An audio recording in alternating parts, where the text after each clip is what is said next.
Glamour. Grit. Glamour. Grit. Glamour. Grit.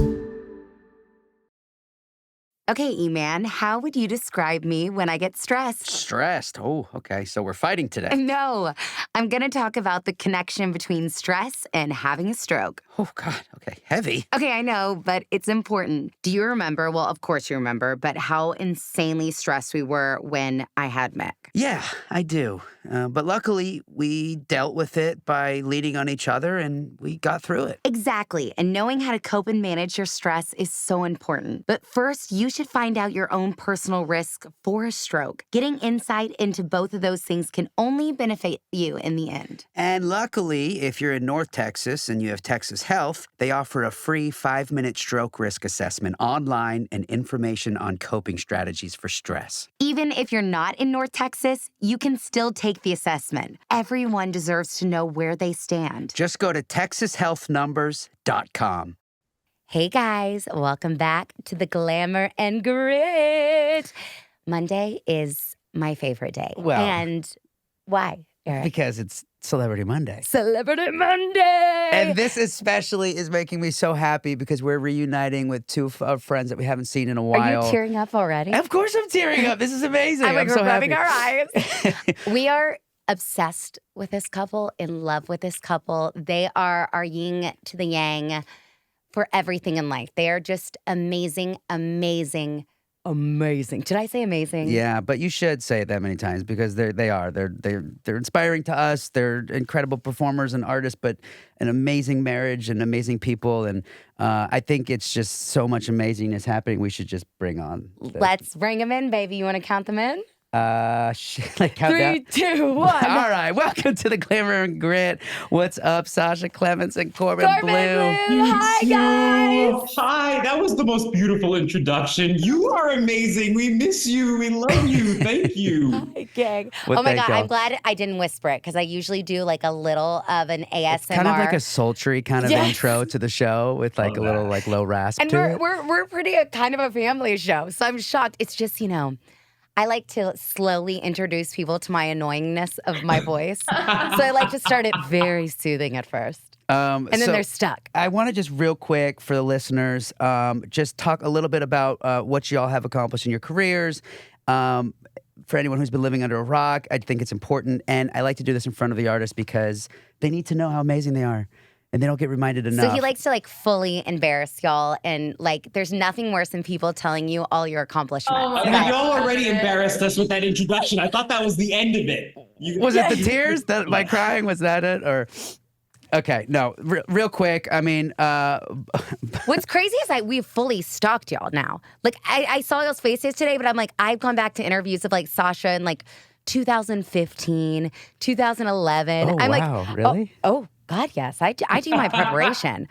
So I'm it's been so fun. And how many people are such bad interviewers? Love them all. But holy cow. Y'all, literally, my nervousness sometimes is to not hold up the interview.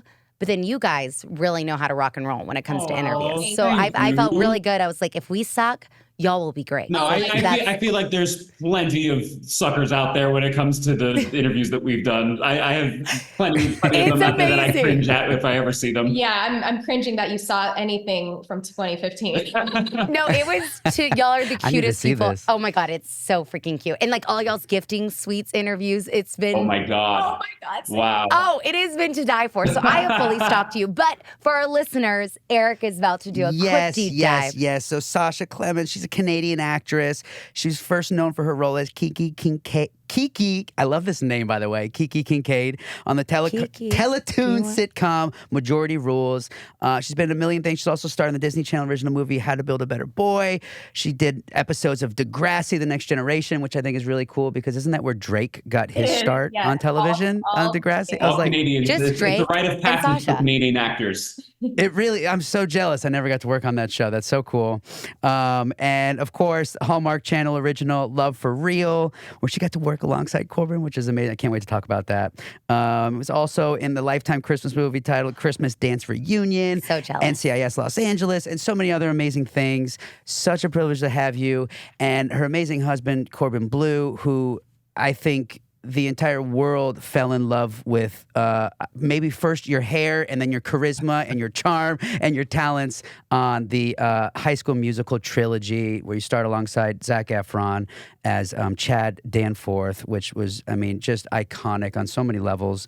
And it's funny, our producer was in here. He goes, "Oh my God, he's from Jump In. That's how I know him." I was like, "Not High School Musical." He's like, "No. Jump In was my movie." So of course there's that, and runner up on Dancing with the Stars. And Sandy and I come from a Broadway background, so theater has our heart.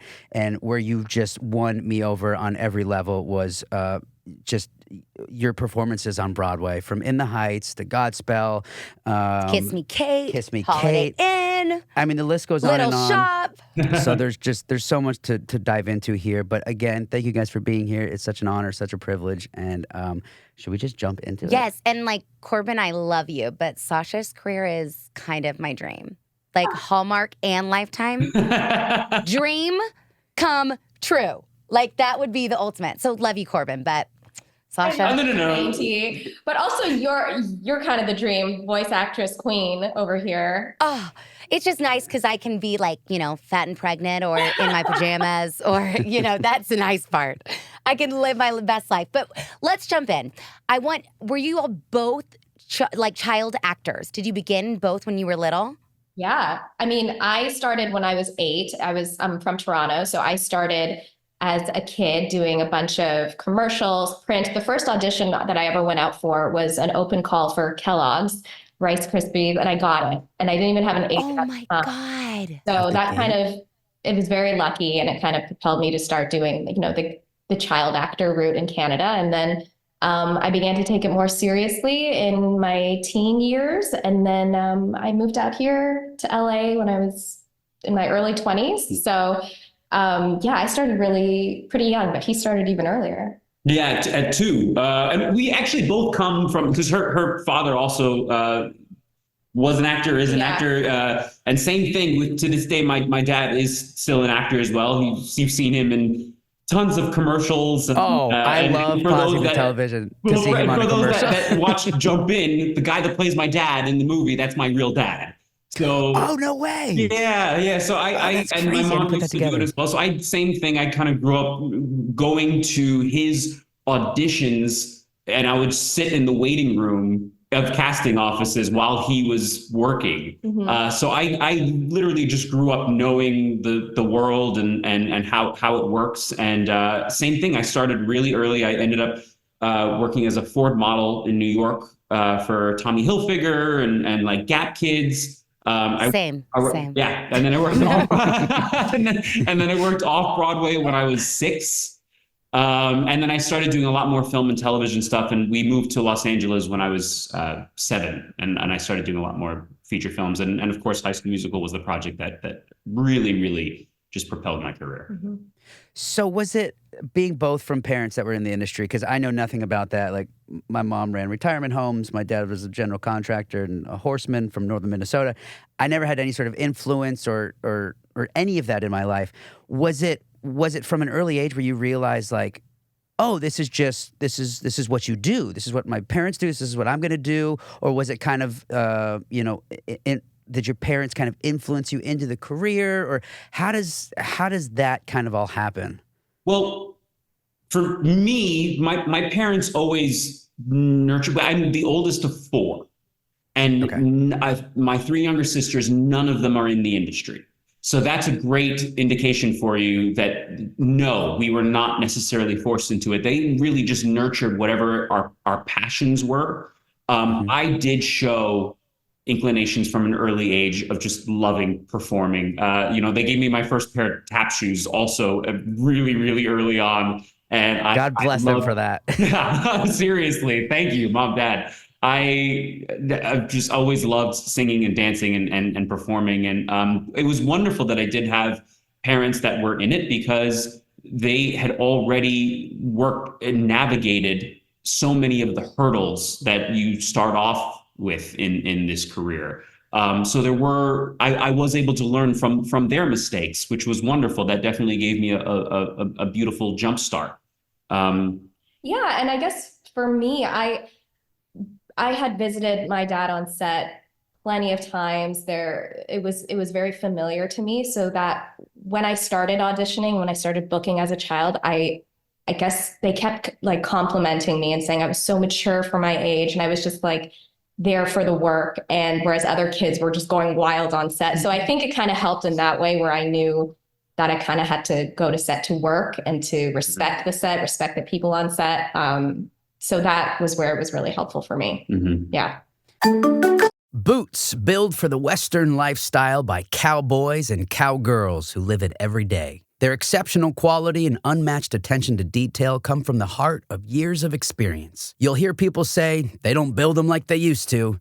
Well, the Rios family of brands does. With an unwavering commitment to doing the right things the right way, the company's dedication to family, quality craftsmanship, and the preservation of a history worth sharing is as strong as ever. Find your perfect pair today at any of their retail partners. For a full list of where to shop or to learn more about the Rios family of brands, visit riosfamilyofbrands.com. Step into the proud heritage of the Rios family of brands, a testament to the heart and soul of the American West.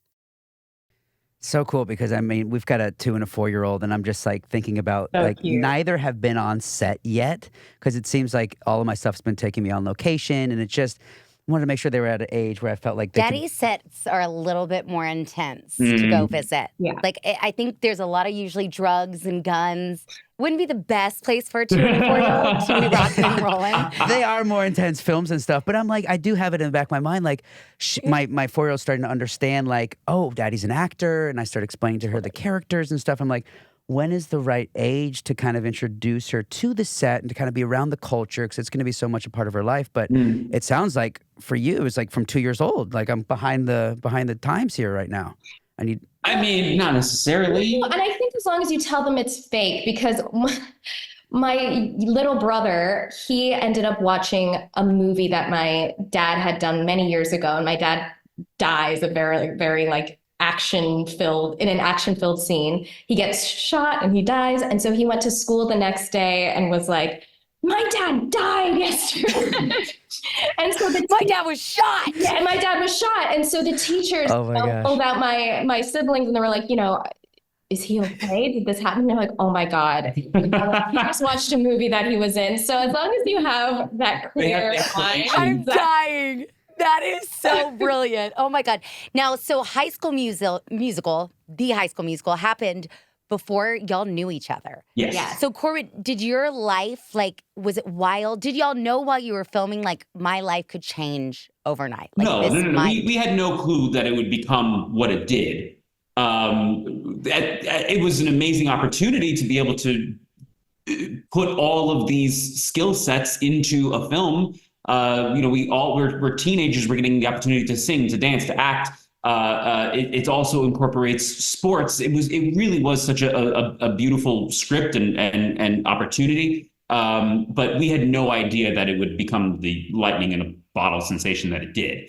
That was I mean, there's no handbook for that. When it did happen, it was a very major learning curve.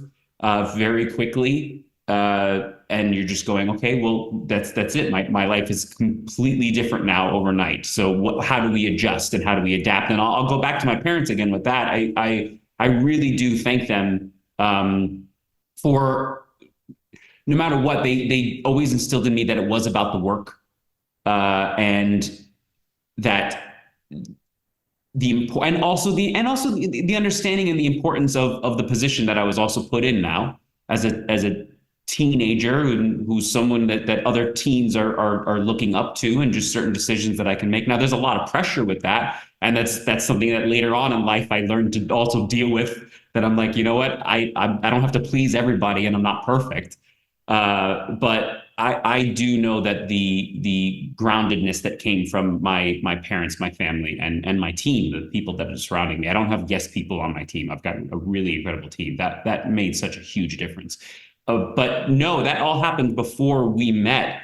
and she had never actually seen any of them, which was fate. It was meant to be that way. Totally. Now, how many movies had you done since, like, before y'all met? Had you just done the first one? Did you do the second one? No, like, all three of them. We shot all three of them. Yeah, we met. I was 22. You were 21. Just crazy. Yeah. Wait, so were you the one that got to introduce her to the movies? Yeah. Yeah. Oh my God, I can't even imagine. That's so cool. No, I feel like so much hey, of this babe, I know it's our second date and all, but I did this thing I think you should check out.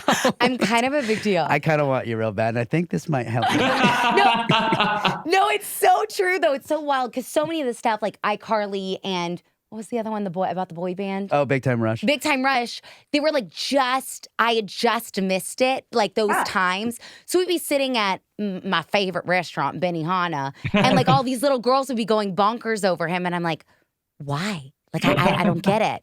These are from guest star episodes, by the way. I can't even imagine like an iCarly, like a High School Musical. Yeah, no. But it was so wild to me because I like just missed it. And I feel like, Sasha, we're like the same age. I feel like we had just missed, like I remember coming home and watching the premiere of High School Musical, but it really was the age kind of directly below us that it was like a phenomenon. Yeah. And also I had friends that were very into it and would sing it. And it just all slightly missed me. Like, I don't know how I really think it was fate because it would have been, after I saw it, I was like, oh, I love this. This is so up my alley. And I would have been a huge fan, which would have ruined everything. Totally. Yeah. So, I mean, I don't know. Yeah, I think you're right. I think maybe just below us was the major fandom, but also there are fans of all ages of High School Musical. I know. Yeah. Well, it really was that brought like Grease. It was our generation of Grease.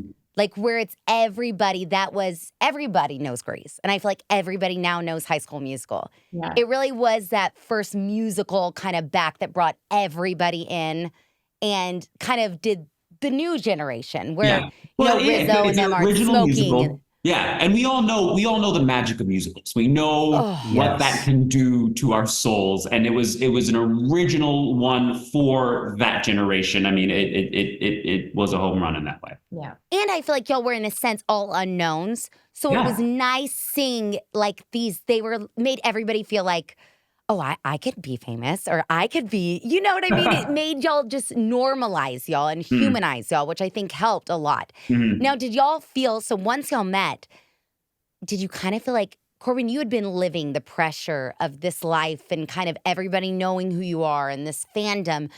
Sasha, like I actually had to go to therapy for it when I first met Eric because of all my children, and I had just social media on my feed. It just was a whole new world for me because I came from the theater world and not the TV, film. I had not, been a part of blogs before and my name written in and things. It took me a hot minute. Like, did you feel the pressure of that? Where it was like, oh my gosh, like I asked for this because I'm with somebody that has this large fandom, but I did not ask for this. Yeah. Like it took me a like the pressure, you mean? Or? Yes, and just I remember people writing about me a lot because everyone wanted to be with Eric and his co-star at the time and all my children, and I was like, y'all, they're friends. Like Denise, I was like, she was like a little girl that was like his little sister, and everybody wanted them together. And then I came in. It was just a lot for me at the time because I wasn't in the TV film industry. I was more in the theater. Or did you think you were able to handle that more because you came from that world? So it's interesting because I feel like coming from Canada, it's such a smaller pool. And so when I stepped into his world, I guess you could say, it definitely was a shock to the system. He was so good at keeping me close to him at all times. As far as like the scrutiny online, I think social media was kind of just starting, which was a blessing in disguise for me. But I did see comments and I did see things that were said that weren't the kindest. And those kind of like they stung at the beginning, but you kind of get used to it in a way. And you're like, oh, it's no big deal. I am very lucky that he didn't have a big publicized relationship before me. Because, Oh, that's a good point. you know, Yeah. I feel like there are other people who have had famous relationships and people bring it up all the time. Doesn't matter if they're married, they moved on. And so I kind of feel like people have assumed that it was just me from the beginning. I know in High School Musical, it was Monique, it was Chad and Taylor. But I never really got too much hate for that. I think Monique and you are best friends. Monique and I are best friends now. So it all smoothed out. Whatever little cracks there were, or whatever like maybe hate I received, it was very short-lived. And you know, as much love as I had received from High School Musical, I had also received my share of haters as well. And so I think prior to us even getting together, I'd experienced a lot of that. And I also wanted to make sure that she knew, like, don't listen to these people. Like, this is not, this is not an indication of what is real. There's always the good and the bad with all of that. And I just have to say, she changed my life when it comes to, obviously from a, well, no, it's true. Obviously from a personal standpoint. I mean, like we're partners, we're best friends, this is my soulmate. But also from a career standpoint and mentally, when we're talking about, her coming into my world, quote unquote, it was the same thing that what I was mentioning earlier about how what the pressure was and the feeling the need to please everyone. It was her, I think, that really actually helped me through that to the same thing that I had to deal with the therapy of that. And it was her that actually made me see that, I as long as I treat people with respect, I deserve that same respect back. I don't owe anyone anything. And as far as, if someone comes up to me on the street and you're going to be rude to me, I'm not going to go, oh, it's okay. I'll still take a picture. Like that's not okay. And I think that as far as my understanding my own self-respect and self-worth, that was something that she really nurtured and helped me understand too. So that was a beautiful thing. Fort Worth is fun for the whole family. That's right. The top-ranked Fort Worth Zoo provides all-day excitement with over 500 different species in almost a dozen habitats, including the big cat habitat, Elephant Springs, African savanna, and Texas wild. The Fort Worth Botanical Garden is full of natural masterpieces, curated into beautiful spaces like the Rose Garden, Japanese Garden, and Rainforest Conservatory. Hike, bike, or skate around 100-plus miles of Trinity Trails, which take you throughout the city to various hotspots for dining and playing. Plan your stay and find out about unexpected events across the city at fortworth.com. That really is so beautiful. No. I'm like, just my hair, my arms are raised when you talk about each other. This is how we fell in love with y'all, too, because y'all were like us in the sense of, we all grew up together. I know y'all lived probably, like I wasn't in the industry in the world, but when you meet each other, we met at 19 and 21.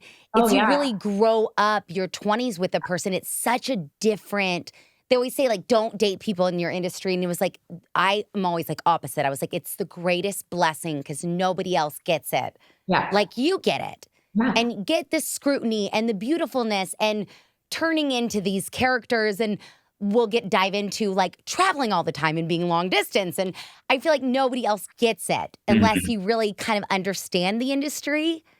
And then you're like, okay, this is part of, half the time you do long distance. Oh, we started out long distance for the first 2 years. And then it's just been a very present thing in our relationship to be long distance. And you're so right. I'm so happy that we're both in the industry. One, because we have built-in readers for self-tape. God bless them. Built-in coaches. And then also there's just something like, we don't get offended when we have to work on anniversaries, Valentine's Day, birthdays. We know what's going to happen. And we are understanding. Whereas I feel like I've, been in other relationships, I see other relationships that just like would not tolerate that.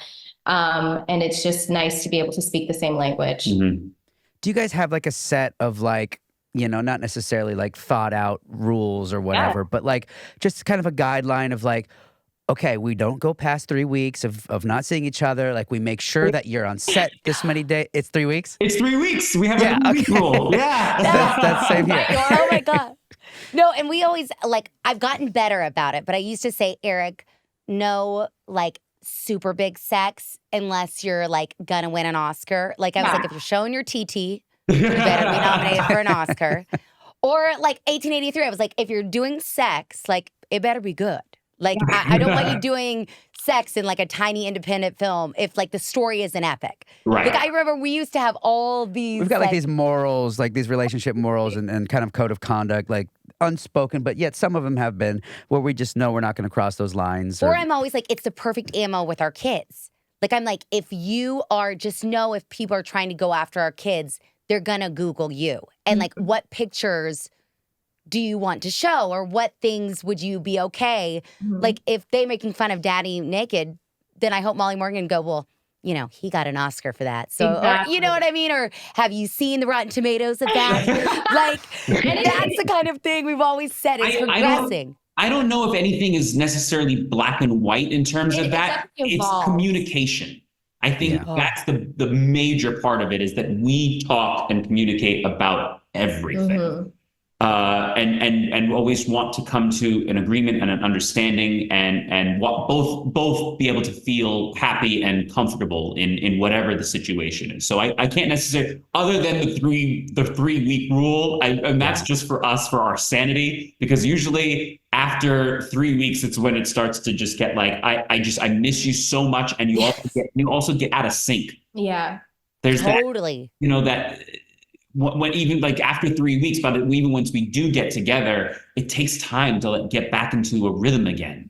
Ain't that the effing truth? Oh my gosh, I'm always like, when he comes back those first 3 days, I'm like, oh, I might need you to leave.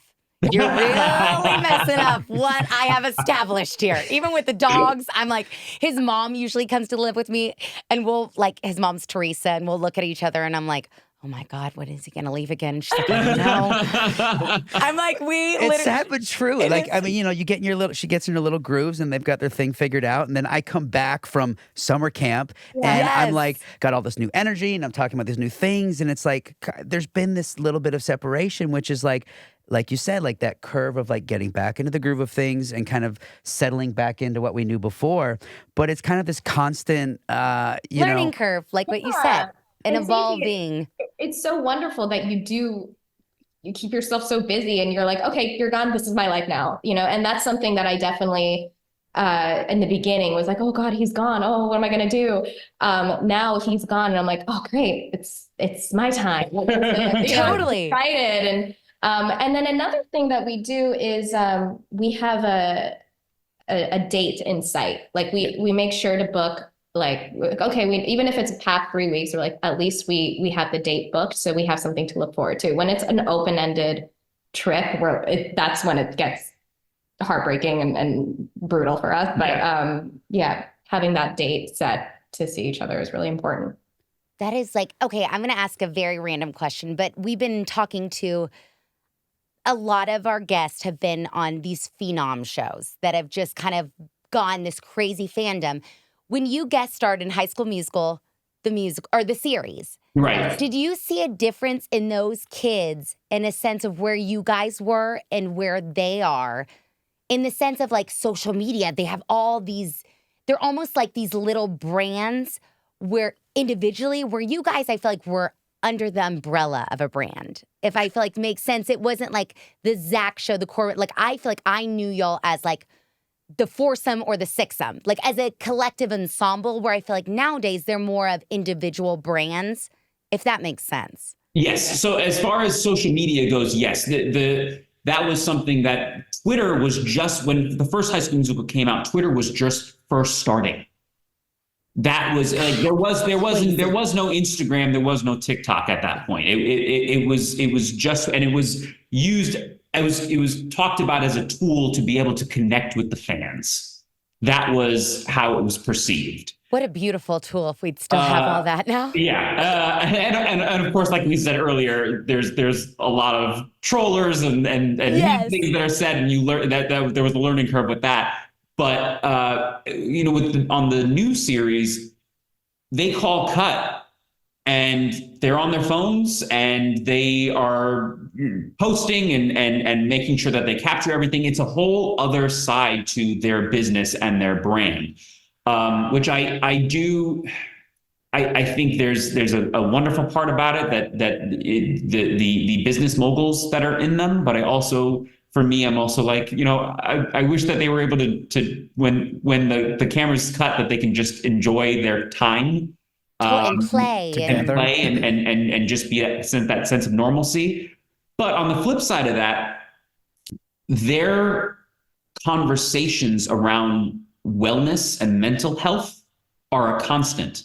That's something that they actually discuss and they're aware of. And that was something at that time, the time of High School Musical, mental health was not a conversation at all. That was if anything, even if you went to therapy, it was because there was something wrong with you. It was something that was definitely more wrong of a with you. Yes. It was more of a taboo than what it is now. So I think that it's a little bit of a good cop, bad cop kind of a thing.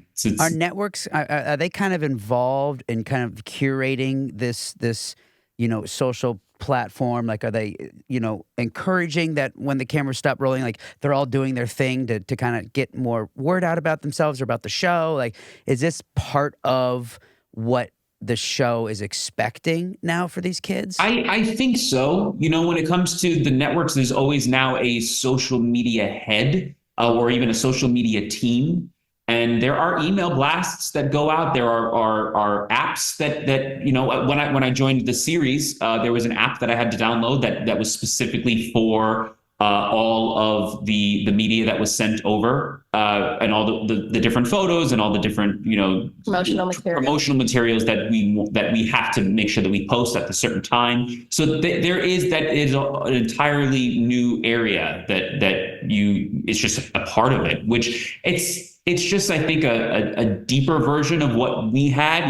We did all these press tours and there was always publicity photo shoots. And while those would go out in memos or emails, it's just now it's under the umbrella of social media, which is more individual. And because it's not, like you said, it's not necessarily under the brand of everyone as a whole. Everyone also has their own individual style.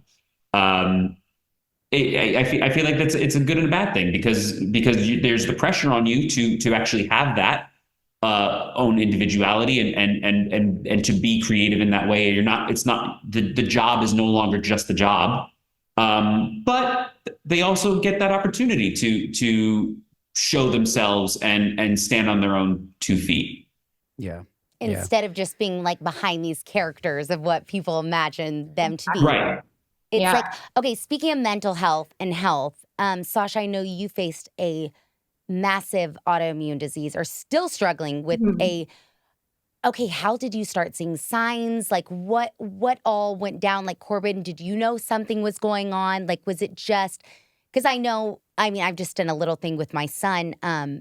He suffered from something and we didn't know quite what it was. And it's the scariest. I always say to Eric. That's that's really the reason why we kind of got the idea for this podcast was like, so much of this glamour happening in our careers and in our lives and, to the public. And then we were dealing with some very, very intense personal issues, health related with our family. Our son. And it was just like the polarizingness of that and how we balance that and how you really kind of juggle that while trying to put on this, smile and, perform for 2,000 people a night. It's like, how do you juggle that? And so, it's kind of a similar situation because you've been so public with, your struggle with this and really bringing light to it. And so, we've been praying for you. We've been thinking about you and you look amazing. So we're hoping that like everything is good. Yeah. First of all, what a great motivation to start this podcast then, because it's so true, especially with artists. They're always expected to be on and always expected to make others feel good. And there's so much going on behind the scenes and other other professions, you're allowed to kind of show it. You're allowed to, even he was talking with my brother who's an athlete, and they were talking about which job is harder. And Corbin was saying, well, you can show your fatigue. You can show your fatigue when you're on the court or in the ring or whatever. I can't show that when I'm on stage. I can't, I have to always look like I'm at 100, which is very difficult. But yeah, so I mean, I first got diagnosed with, it was rheumatoid arthritis when I was 19 or 18 or 19. And then I went through a bunch of treatment, and it kind of went into what they say remission, but I was always getting sick. I was always achy and sleepy. We thought I was narcoleptic for the longest time. I would fall asleep. I fell asleep on a roller coaster. That was one thing that when we first started dating, that the sleepiness that was just like, you're narcoleptic. There were times where we'd be like mid conversation and she would just start to like, yeah. Thank God it wasn't at the wedding. No, I can't believe I made it through the wedding. And, once I was sipping tea and I fell asleep before I swallowed it. And just like, it was that. And so it was in 2020. It was a great year for everybody. 2020. Oh my God, a great year to get in with doctors too. Yeah, exactly. And it was maybe, that could have been the stress. It was a stressful year as a society, I feel. And so stress is a huge trigger, and I ended up flaring up. And so all of my joints, every single one of my joints flared up to where I couldn't move. So I was bedridden for months. And yes, it was very difficult to find a doctor. And so went through many tests. And at the end of all of my tests, so many things came back positive for, rheumatoid arthritis. One came back for lupus. One was Lyme disease. And then I did like heavy metals testing, toxins testing, all of that. And I don't know, I realized like, it's just, I have to just bring it back to whatever I think the root cause is, which is I need to eat healthier. I need to really nurture my mental health, my emotional health. I need to talk to a therapist and get rid of anything that I've been holding on to as a child. And it's been like 4 years now. And so I went from level 10 pain. I lost 20 pounds, which for me is huge.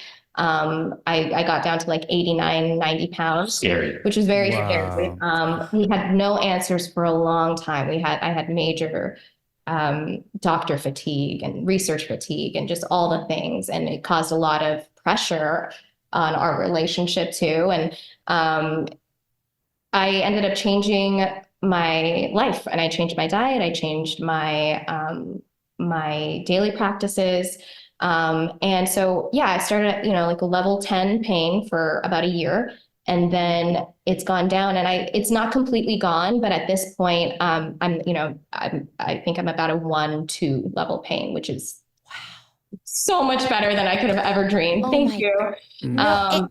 Yeah, go ahead. Do you feel like, I remember because y'all have already had such an established friendship and relationship, like I always say, Eric and I are best friends first. Yeah. Like that's the core. And I feel like y'all have this is where we all bonded.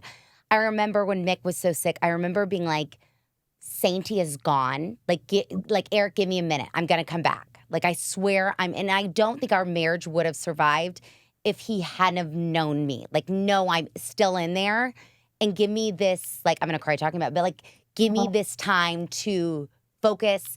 Mine was my son's health, and yours was your own health. Did you feel like, Corbin, was that thing, like, I know she's still in there, I know, or were you just in it in the scariness of what is going on? Because I think you can't fix health. Like, I'll never tell, like, I'll always say this to people, it's like, it's the scariest unknown, and especially if, like, with an autoimmune, it's not, you see these symptoms, but there's not, like, this is cancer. This is. Exactly. Yeah. It's just like, it's a checking off list. It's like, no, it's not that. No, it's not. Which was our son. It was like, no, it's not acid reflux. No, it's not this. And it's like, well, what the F is it? Like, did you see in that relationship? I just remember being like, it took me a long time to be like, Eric, I promise I'm in there. Just like, my heart, and I am in there, but just, I'm not there right now. I'm just going to cry. And thank God our friendship was so strong. He knew me and knew that I would come back, or knew that something would change.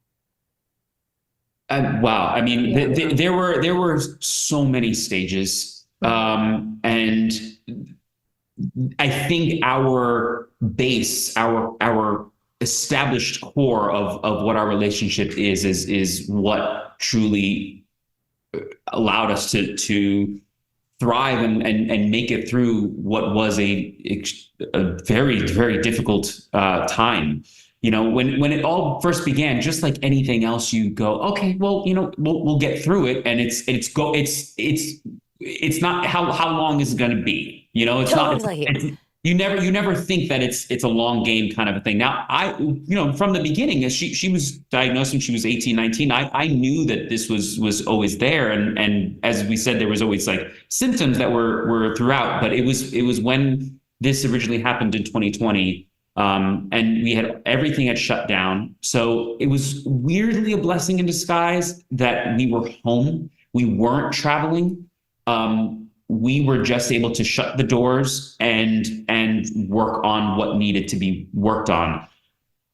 As the spectator in the relationship of it, it's such a helpless feeling to see someone you love go through. You just want to take it away. You just want to be able to do. And as a person, I'm such a fixer in general that I just wanted to, what can I do? And there's just nothing that I can do besides just be a support. And, you know, when it came to a point where she lost so much weight and her hands weren't able to, like, she couldn't pour her own water. And just getting up out of bed every day required, you know, to actually help her out of bed. And just, there was always just anything physical. And you don't realize how much our bodies are needed. And I think that too, hindsight, the appreciation of our vessels is there. But it got to a point where I could not emotionally connect as much anymore because I needed to just be the physical self that she needed. Yeah. He had, I guess, caregiver burnout, just extreme exhaustion, because he was like such a steadfast support system, like there for everything, physically, there for everything, emotionally. And it's a lot. Like, I'm just throwing, and I only had him. And so I was just throwing every fear that I had, every, I guess, complaint, every physical need was just on his shoulders, on top of supporting us, on top of, like, he lost us like a partner. And so it became a lot. And I started to notice how he was not absorbing anymore. And he was starting to shut down a little. And I was like, okay, this is enough on him. I think I've well, it was mainly because in order to, we no matter what, in that situation, you can't both be in a space of need and emotional turmoil, right? Because you just the ship goes down. So I found myself, yes, shutting down and turning off, and that was something that as the time went on, I feel like it was trying. I had to, like, there was definitely a dam that was put up in my river, and that later, a few years later, actually needed to clear away all of that, because he had gotten wreckage. So used to holding everything for me. So it was a motivator for me to seek out other support, and I got a health coach, which was one of the biggest changes. And then I got a therapist. And so with my health coach, I was able to really take control over my health in whatever capacity that I could, even if it was baby steps. And I felt like I could go to her with questions, with concerns. And then my therapist, I was able to really dump all of my fears onto without feeling that guilt. And it took so much pressure off of him. It took pressure off of me. And it was just a big lesson, and you need a bigger support system when you're going through such a big health crisis. And now, did I see that you've got some sort of certification Yeah. or you've went through training to help others with health? Yeah. So That's during my incredible. thank you. Which is so funny because when I first got with my health coach, she's like, "You're going to help someone. It's just your destiny. If you go through something like this, you end up wanting to pay it forward."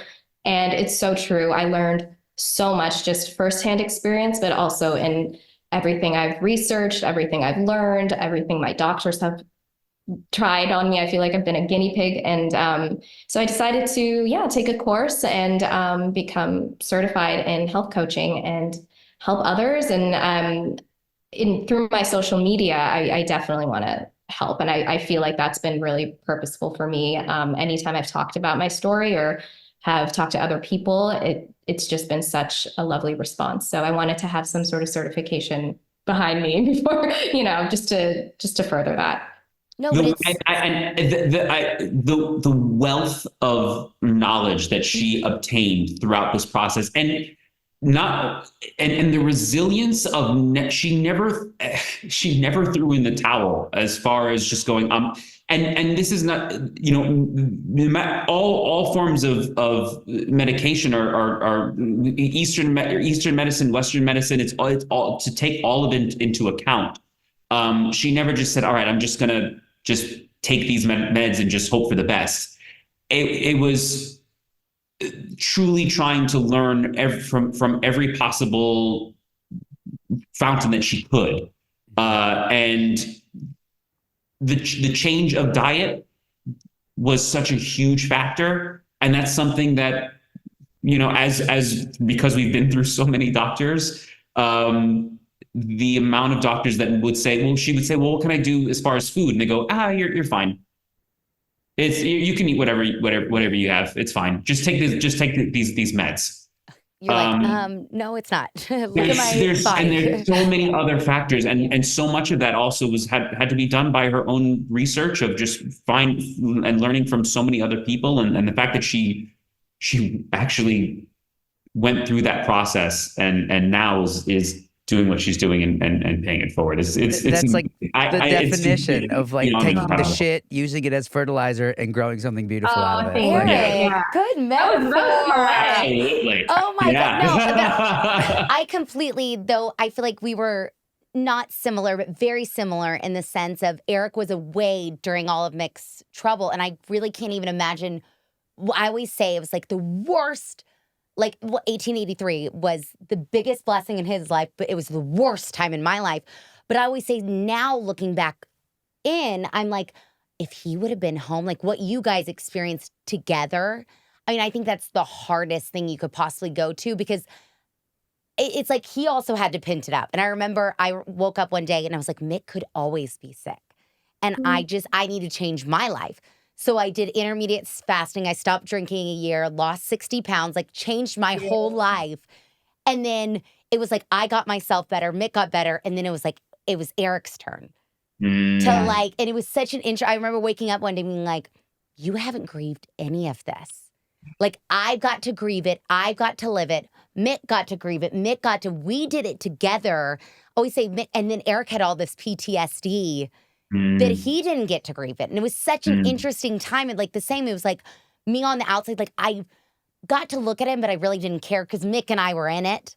And I was like, you'll be fine. I just kind of was like, take care of us, make sure we got it. And then I was like, oh my God. It was finally when I got on the outside looking in, I bet when you were so incredible to be able to look, being like, oh shit, now it's my partner's turn to grieve this and to live this. And then how amazing of you to allow him to do that, because ours was our son.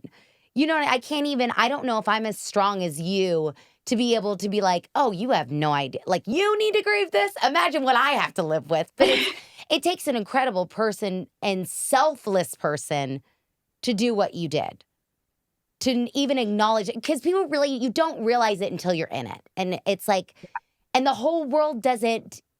And especially with an autoimmune, just it doesn't have, the world can't see it. I just remember seeing your pictures and being like, oh my, it's sad you have to almost prove it to people Yeah. It's like even on your days looking good, I bet you still feel just as bad as those days where it's like your whole body was swollen. And it's like, unless people see it, it's hard to like, I can't even imagine what you had to be your own activist for us. Yeah, Exactly. advocate. Yes. And now to be able to do that for other people because you got to experience it, it's like, how cool and amazing.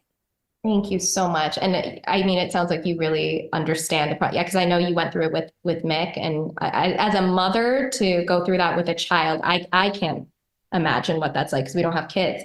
But I'm happy he's doing better. Oh my God. And you too. And it's crazy when you just all feel like, I remember being like, I'm not crazy. I swear I'm not crazy. Like, I remember how many times I told Eric, I was like, that was the biggest thing. My mom and dad would like sit me down, like almost having an intervention with me, being like, you have postpartum depression. And I'm like, no, I don't, y'all. I am not. Like, I just remember like really I remember calling Eric and being like, I don't want to be here anymore. Like, I don't want to hurt myself, but I just don't want to be. And I'm getting that phone call as they're like, okay, we're rolling. I'm like, okay, you know, it's just like the dichotomy of that was just insane. No, and I think it's beautiful. I'm very proud of you both for sharing this story and even sharing like what you said of like having that all pent up, because a lot of people are scared to share, especially when you are public figures. But I feel like it humanizes us. And it's like, it gives people, I always say the biggest thing I learned through all of this, and I bet you have learned, is give people grace. Mm-hmm. You never know what somebody's going through and what their world is like. Actually, on the outside in health, there's nothing you can do about health. There is, but like, you didn't want that. So it's like now that you are given this different diseases, it's like, okay, well, what do I do with that? Yeah. And that's the testament. It is. And it's so important, you know, especially our generation. We grew up eating toaster strudel and Pop-Tarts for breakfast and Twinkies and all that stuff. Captain Crunch. Health, you know, and we had the food pyramid growing up. And so it's not necessarily all of our fault, but we don't really know how important your health is until you are faced with a health crisis. And it's a beautiful wake-up call, honestly, to go through it when you're younger. And I'm so grateful that I was able to go through it at this age instead of, you know, when I'm 60, 70, and it's a lot harder for me. So he's learned a lot. I've learned a lot. The people around me have learned a lot. And I just hope that with everything that I've learned, I can kind of help like one person. And because it makes a huge difference. It really does, to have your health at the forefront of it all. Well, on behalf of all of those people, thank you. Thank you for sharing your story. Thank you for helping others. Thank you so much. We're just, you know, before we wrap things up here today. Wait, I need to speak about the big H, though. We've been speaking about health, and now we need to talk about Hallmark. Y'all did a Hallmark movie together? Like, was that y'all's first time working together? Or was the Disney, didn't y'all do a Disney movie? No. The first one was so we did a horror Christmas film. Oh, no, of course. Witches in the Woods, which we auditioned for separately. Which was so cool. Oh, that's great. See, how cool is that? That we never did happens. a commercial. What was it for? Bipolar medication. Schizophrenia. And randomly. And the sweet girl in the commercial with us was actually schizophrenic, and she was.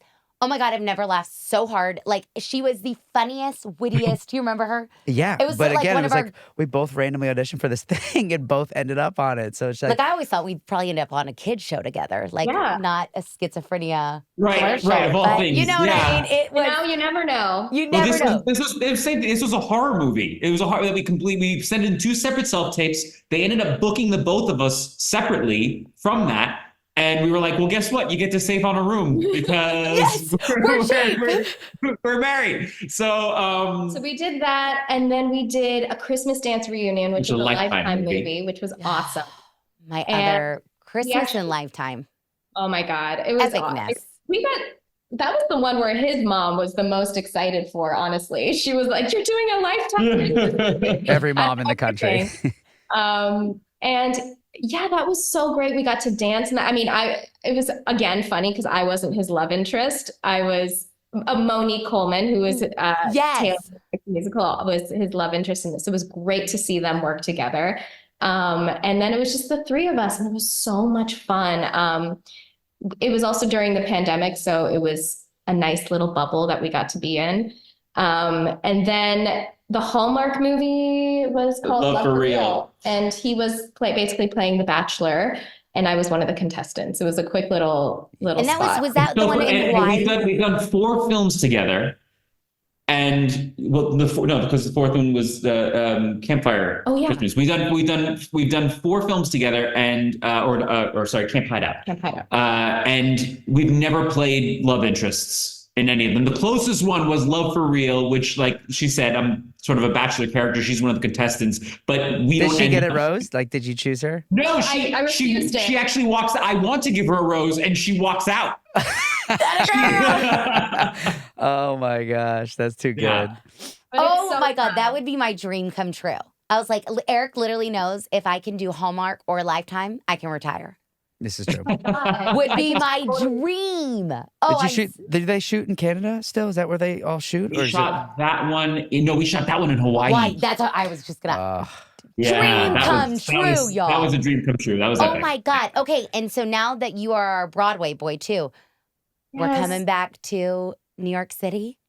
Thank you. Yes, I'm heading back in a few days. I head back into Little Shop of Horrors. I did like a 5-month run, and then I'm going back in for 2 months. I have my last run. My Audrey was Constance Wu, and she was wonderful. We had just such a wonderful, incredible time together. And now my new Audrey is Jinx Monsoon.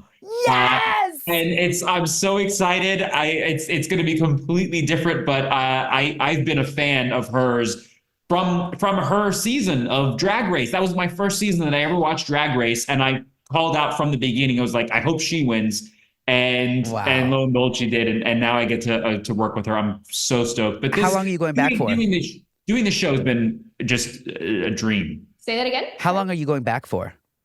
Just 2 months this time. It's for April and May. He's so good in it. Book your tickets now, people. We have to go. Yeah, we're going. That's like one of my favorite shows in the entire world. Oh, it's same. So fun. It is like, okay, before we always end, we like to say, we like to ask people, and I feel like I kind of know y'all's grit now, but we like to ask couples or guests their glamour and their grit. So, like around the table as kids, you used to say like your high and low of the day or high and low for the week. Oh, yes. What is like your glamour in life right now, and what is your grit?